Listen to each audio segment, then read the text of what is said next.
Hii simu ndio inafanya. Kata ndio.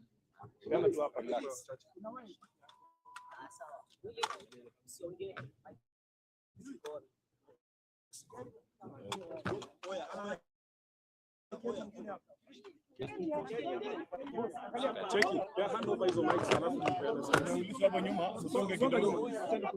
Hebu songa nyuma. Songa nyuma sana.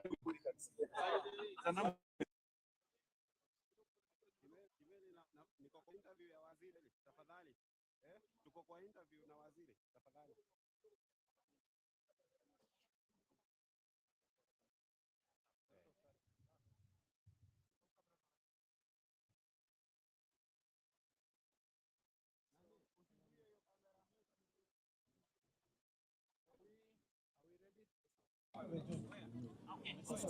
Yeah, so ladies and gentlemen, it is a sad day today that we woke up with the sad news to Utumishi Senior School, where at about 12:45 a.m. a fire broke out in one of the dorms on the second floor of that particular dorm.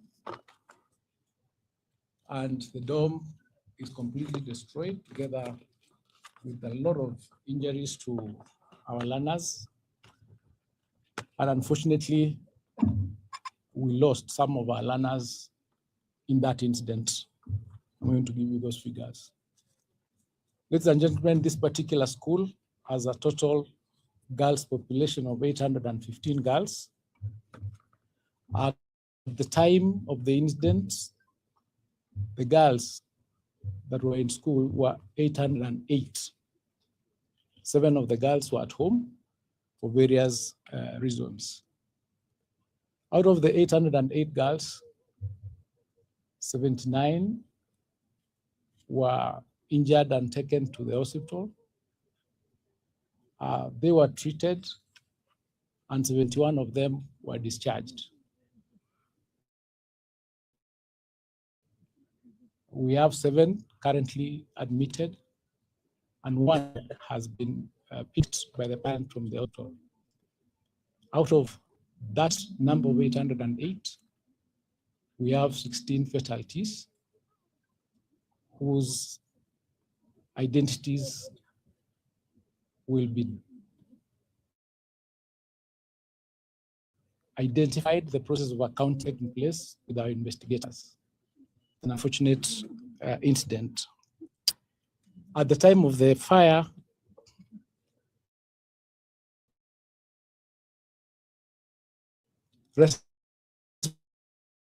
responses were received of our security agencies. We talked about it from this team. The response teams, of course, managed to put out the fire by about 3 a.m., but by then the damage had already been done. We currently have our CSI in place from the DCI headquarters who are processing the scene.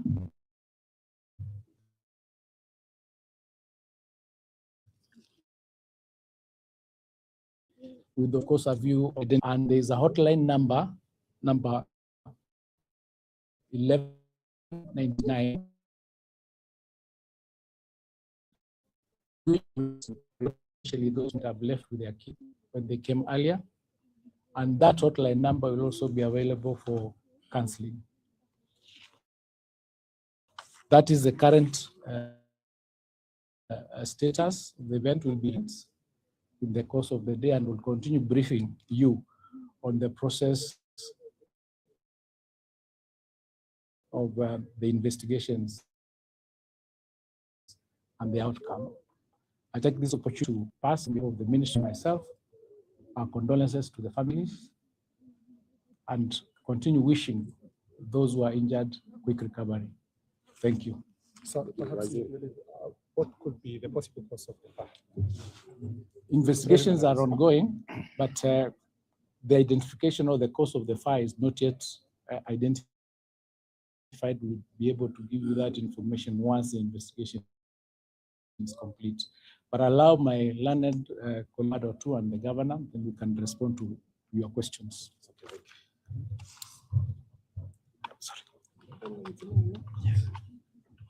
First of all, let me say, following the information you have been given now, our loved ones, we know that this is a very anxious moment. And even as we account for the 16 so far identified as having passed on, I want to ask the people of Kenya that together stand with the families, the Utumishi Academy fraternity, and the rest of the family members who have lost their loved ones in prayer, in support.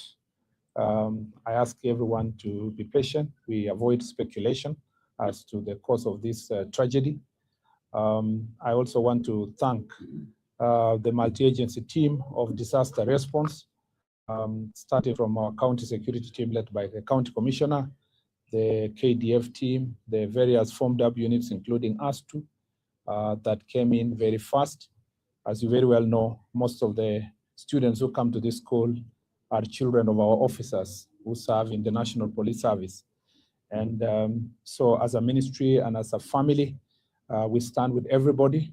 Even as we release the parents whose children have, are still in school, which is the larger number, and who actually may not have been injured directly, we know that they will need a lot of support, psychosocial support.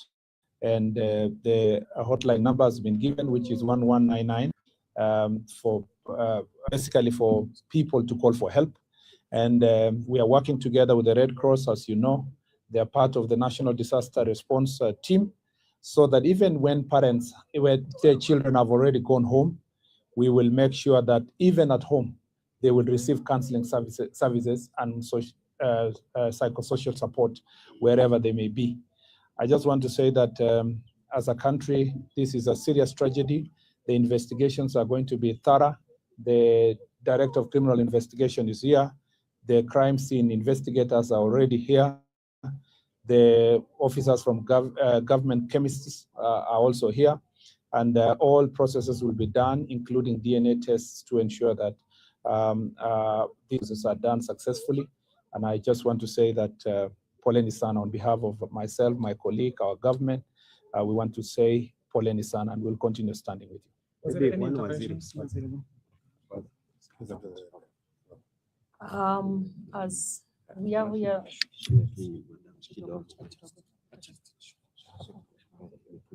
Oh, I'm going to shut up.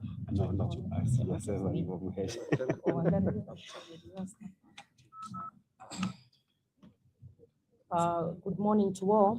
As we are all gathered here today, it's just a very, very sad morning, as we have all woken up to this disaster. And as you have heard from the two cabinet secretaries of Education and of Interior, we are all working together, both the county government as well as the national government, so that we make sure that we stand in the gap for these parents. It's really a huge disaster that this morning. And what I can see, or what is happening right now, is also the pairing of the parents with the students who are here, so that at least from that point, we are able to then move to the next level. And as the cabinet secretary has said, there is also counseling that's happening or that's available here, as we continue praying for those in the hospital so that they can heal and providing care and services for them. But also as we continue now to the more difficult part, which is figuring out the ones who have lost their lives, as well as informing the families once we get to that point. So as we stand here, we stand in solidarity with the parents, with the school, with the wonderful people of Kenya, the families and the friends and everybody. And as a government together, we are working to make sure that everything that needs to be done is done.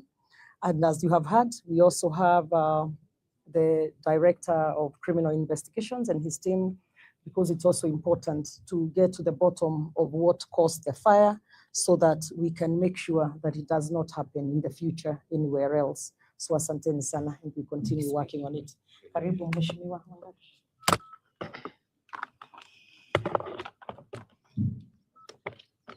Asante sana. Nafikiri leo imekuwa siku ya huzuni sana. Tuliweza kuamkia mkasa wa moto takriban saa 7 ya usiku, na kama ilivyoelezewa na mawaziri na gavana,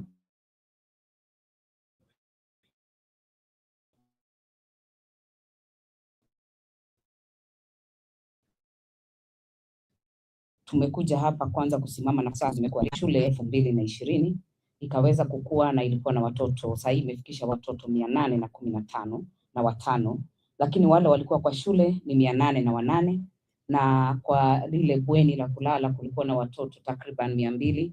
Na katika hafla hiyo ya moto, ingawa wazima moto walijaribu kufika, tunashukuru sana wale waliofika wa kwanza, anti stock theft walikuwa hapa, tulikuwa na NYS walikuwa hapa, tulikuwa na zimamoto ya kaunti iliyotoka kule kujaribu kabisa kuzima moto, lakini kwa bahati mbaya na kwa huzuni sana tukaweza kupoteza watoto wetu, watoto takriban watoto 16.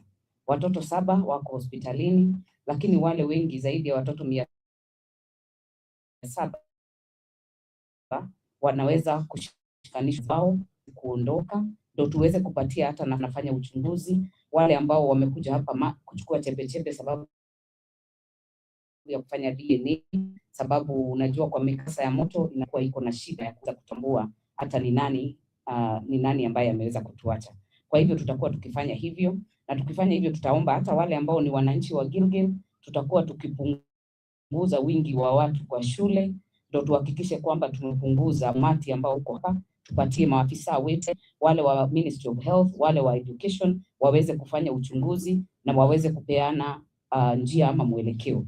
Lakini la muhimu sana, ni huzuni sana sababu nafikiri hili si jambo ambalo limetokea mara ya kwanza. Tulipoenda Russia juzi, tumekuwa na mtoto Faiza hapa Gilgil Hills, tumepeleka mpaka kwenye bunge. Nafikiri sasa mahali tutatoka ni tukufanya uchunguzi. Ukishafanywa, sisi kama viongozi lazima tuwajibike kuhakikisha kwamba imetekelezwa kwa mashule yetu. Tusikue tunakuja wakati mkasa umeshatokea, tukue tunakuwa proactive. Ile inspection ya shule inafanyika, ndio tunajua mambo gani. Lakini kwa sasa hatutaki tuseme mengi, tunasema tu pole makiwa kwa jamii na familia za wale watoto wetu wameweza kutuacha, na sisi tuko hapa, Red Cross wako hapa na tunawashukuru, walikuwa wa kwanza kufika pia, na wako na nambari ya simu ambayo haina malipo 1199, unaweza ukapiga na ukaweza kupata usaidizi, sio tu wa kujua mtoto wako wako vipi, hata kupewa counseling ama kupewa mawaidha ya kuweza kukubali. Nafikiri baada ya hapo tutakuwa tukiweza kupeana ushauri mwingine ama kuweza kuwapatie vile tumefanya na zile hatua ambazo tumechukua. Asante sana. Thank you. Maybe waziri, one question. Naitwa Robert. Kati ya wale 16 ambao wameweza kupoteza maisha yao, maybe ni wangapi walioungua, wangapi ama vifo vyao vilitokana na nini hasa wakati huu wa mkasa, tukielewa kwamba ile bweni lilikuwa na wingi wa wanafunzi? Nadhani haitakuwa vizuri kusema zaidi kuhusiana na wale ambao walifariki, kwa sababu uchunguzi unaendelea na ni vizuri pia tufuate. Kwanza wacha niseme kwamba kama viongozi hapa tulijadiliana sana kwa muda mrefu kama tutaweza kusema saa hizi kweli wangapi wamefariki ama hapana, lakini tulipoona habari ambayo mmepeperusha tayari kwa nchi nzima, tukaona tu ni kwamba ni afadhali tuseme wale ambao wamefariki. Otherwise, generally, kama kungekuwa ni environment or a society penye we would have kept these numbers for the time being, we would have wished that the numbers be kept until we deal with identification. But because in this era of social media presence and information control, it becomes very difficult. The message was all over the country. We thought it was only fair to confirm that 6 persons have since passed on. But then this creates also another trouble for us, which is the anxiety among the parents, trying to know who of them has lost their loved one. So that is the speed with which we are moving now faster to try to reach as parents as possible, in deducting them, and then those who are unaccounted for, we start speaking to those parents and start counseling and reaching out to them. So really, we have had to work backwards because of the nature of which information flies in this world. And so going further to say anything related to the same will be extremely irresponsible on our part. I want all of us to now keep it at that until we call you for another press release by that. So that is really what I can say about the stature of the bodies, the nature of the accident, the possible causes of it. Let's leave it to investigations first, and then we can come to that. My name is Wayne from TV47. Maybe on account of arson attacks on dormitories over the years, what has the government done, or maybe what mitigation measures would you take? We have had this since St. Kizito's time. Yeah, yes. I think that is as from a policy perspective, the Minister of Education can answer that one. Yes, as we've said, we already do not know the cause of this particular fire. It would be speculative to say it is arson, or otherwise I would suggest that we wait for the outcome of the investigations, and then we can confirm that. But from a policy perspective, we have a safety school manual that all the schools adhere to, and I would urge that we wait to see after the investigations whether that safety manual was adhered to in this particular school. So let's not be speculative at this stage, but we've done a lot in that space. Initially, when Darasha happened, we did close to 350 schools that were not meeting the specifications of that particular manual. So we'll continue doing audits and ensuring that our schools meet the safety manual for schools that is already in place, and which for today, I would urge that this being the very first briefing on this, let's keep it at that as we wait to find out what was the real cause of this particular fire. Thank you very much. Mwenzangu Josh Onsare, umeweza kumsikia waziri hapo akiweza kuzungumza.